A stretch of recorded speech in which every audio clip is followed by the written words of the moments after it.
Hello friends, good morning. My gold channel पर आप सभी का स्वागत है। आज का जो हमारा विषय है वो है पर्यावरण का तत्व। पर्यावरण का तत्व में हम जो आज अध्ययन करेंगे इसके बारे में बता दें कि जो हमारी पृथ्वी है इसके ऊपर वायु, जल, वातावरण और जैव मंडल आदि अनेक वस्तुओं का मनुष्य के जीवन के में बहुत महत्वपूर्ण स्थान है। हमारा जो सौर मंडल में जो पृथ्वी है एक ऐसा ग्रह है जहाँ पर जीवन के लिए सभी आवश्यक तत्व मिलते हैं और ये आवश्यक तत्व हैं स्थल, जल तथा वायु। ये सभी मिलाकर प्राकृतिक पर्यावरण की क्या करते हैं, रचना करते हैं। यहाँ स्थल, जल, वायु एक साथ मिलते हैं और वहाँ जीव जंतु और वनस्पति का विकास होता है। इस प्रकार पर्यावरण एक भौतिक एवं जैविक अवस्था है जिसमें वायु, स्थल, जल और जैव शामिल हैं।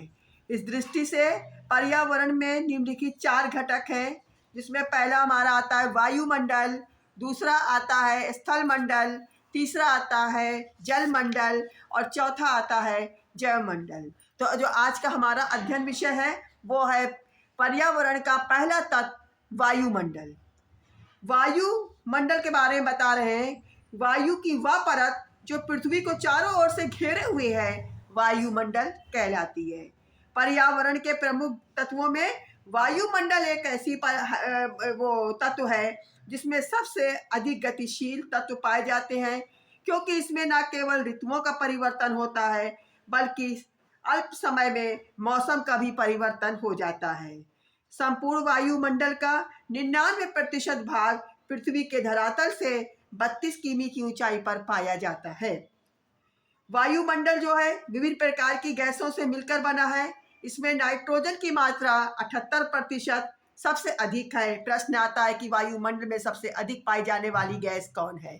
नाइट्रोजन, और उसका जो मात्रा है वो 78% है। अन्य गैसों में oxygen, carbon dioxide, hydrogen, helium, ozone आदि हैं। प्रायः वायुमंडल की निचली परतों में जल वाष्प, धूल कण अधिक पाए जाते हैं। वायुमंडल का जो घनत्व है ये ऊंचाई के साथ साथ निरंतर क्या होता है, कम हो जाता है। तापमान की विशेषताओं के आधार पर हम वायुमंडल को 5 भागों में बांट सकते हैं। नंबर 1 हमारा कहलाता है क्षोभ मंडल, नंबर 2 समताप मंडल, नंबर 3 मध्य मंडल, नंबर 4 ताप मंडल और नंबर 5 वायुमंडल। देखिए इसमें साथ में ये है कि जब एग्जाम में वायुमंडल से संबंधित प्रश्न आते हैं तो हम लोग जो है ज़्यादातर जो हिंदी में नाम पढ़ के चले जाते हैं, लेकिन जो कभी कभी ऐसा होता है प्रतियोगिता परीक्षा में जो क्वेश्चन बुक होते हैं उसमें अगर वायुमंडल से संबंधित कोई प्रश्न आता है तो ये हो जाता है कभी हिंदी के बजाय अंग्रेजी में नाम लिख देते हैं। जैसे कहा कि ओजोन परत किस मंडल में पाई जाती है। अब बेसिक उदाहरण के लिए हम समताप मंडल रट के चले गए, पढ़ के चले गए और वहाँ पे समताप मंडल नहीं आया, वो इंग्लिश में चारों विकल्प दे दिए, तब हमको बहुत दिक्कत होती है, हमको बहुत ज़्यादा परेशानी होने लगती है। तो इसलिए हमको हिंदी के साथ साथ इन 4-5 लेयर के नाम इंग्लिश में भी जानना चाहिए, क्योंकि हमको आता हुआ भी हम अंग्रेजी के नाम की वजह से हम उसको गलत टिक लगाकर आ जाते हैं। तो क्षोभ मंडल में को जो हम अंग्रेजी में कहते हैं ट्रोपोस्फियर कहते हैं, समताप मंडल को स्ट्रेटोस्फियर कहते हैं, मध्य मंडल को मेसोस्फियर कहते हैं और ताप मंडल को थर्मोस्फियर कहते हैं और वायुमंडल को एक्सोस्फियर कहते हैं। अब इन 5 मंडल के बारे में हम विस्तार से अध्ययन करेंगे।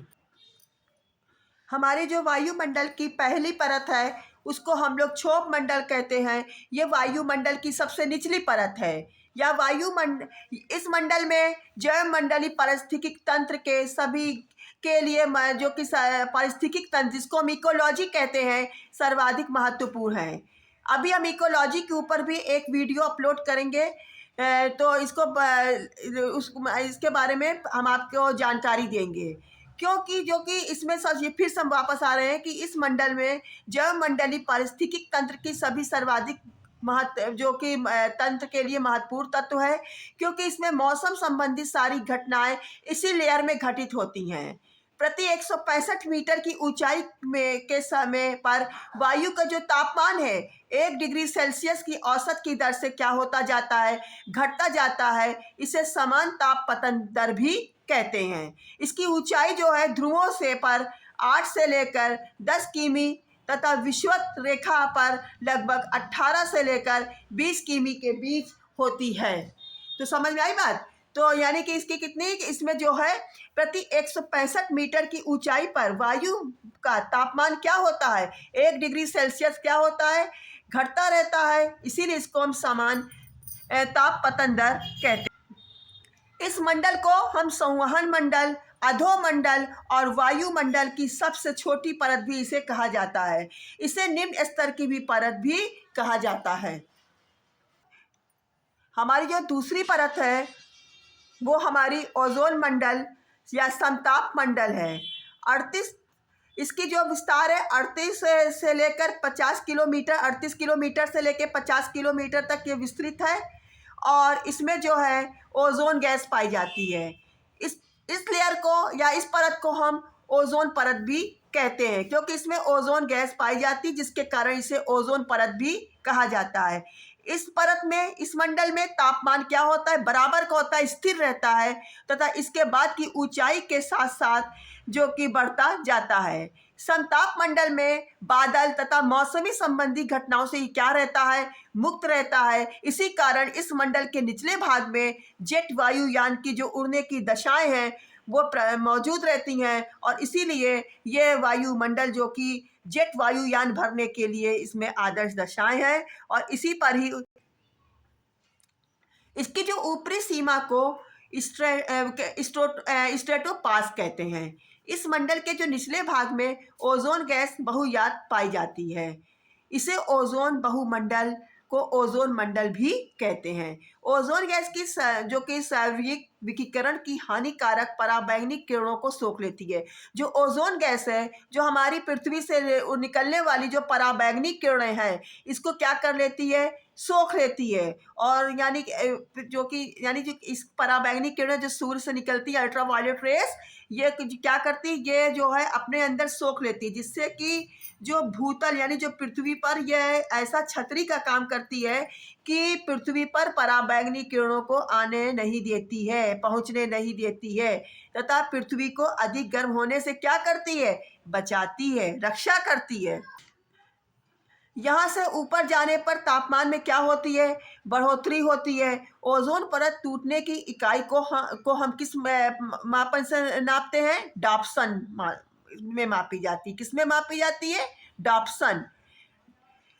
ओजोन परत के लिए 1987 ईस्वी में मटेरियल समझौता भी कनाडा में हुआ था। अगली परत है, हमारी जो अगली परत है वो मध्यमंडल है। ये वायुमंडल की तीसरी परत है जो समताप सीमा के ऊपर स्थित है। इसकी ऊंचाई कितनी है, 80 किलोमीटर तक है।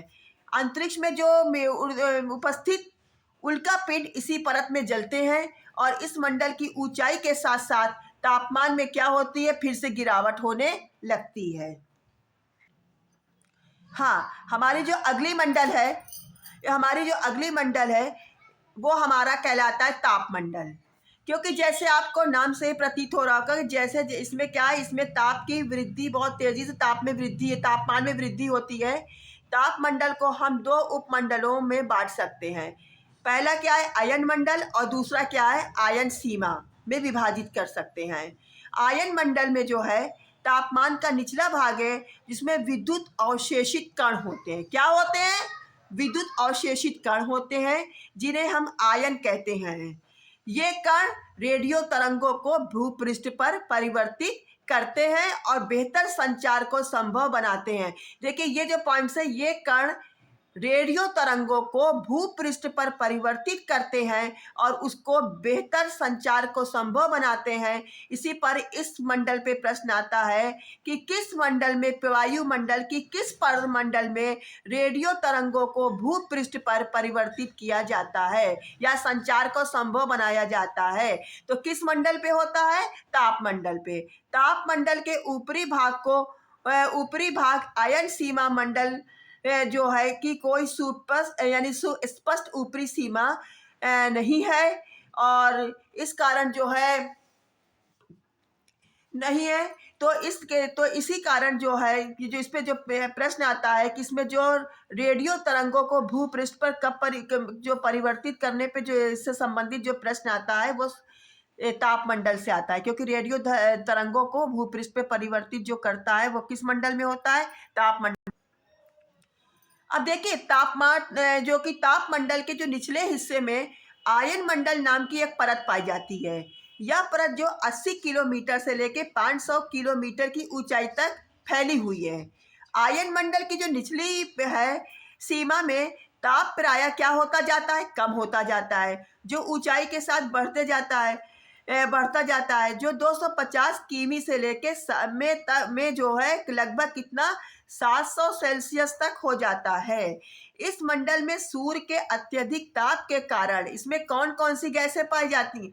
जो कि गैसें पाई जाती हैं, और सूर्य के अधिक ताप के कारण गैस अपने अपने आयनों में क्या हो जाती हैं? टूट जाती हैं, और इसी लेयर से रेडियो वेव रिटर्न होती है। हमारी जो अंतिम परत है उसे हम कहते हैं वायुमंडल परत। ये जो परत है वायुमंडल में 500 किमी से लेकर 1000 किमी के बीच वायुमंडल जो पाई जाती है वायुमंडल के नाम से जानी जाती है। इसका विस्तार कितना है? 500 किलोमीटर से लेकर 1000 किलोमीटर धरातल के ऊपर से। कुछ विद्वानों ने इसको 1600 किमी भी मानते हैं। इस परत का विशेष अध्ययन लेमंड स्पेंसर ने किया था। इसमें कौन कौन सी गैसें पाई जाती है मुख्यतः अधिक? वो है हीलियम तथा हाइड्रोजन गैस की। यहाँ क्या इस परत में हीलियम और हाइड्रोजन गैसों की अधिकता है, यानी कि इसमें सबसे अधिक गैस क्या पाई जाती है? हीलियम बहुत ज़्यादा पाई जाती है और हाइड्रोजन गैस की अधिक पाई जाती है।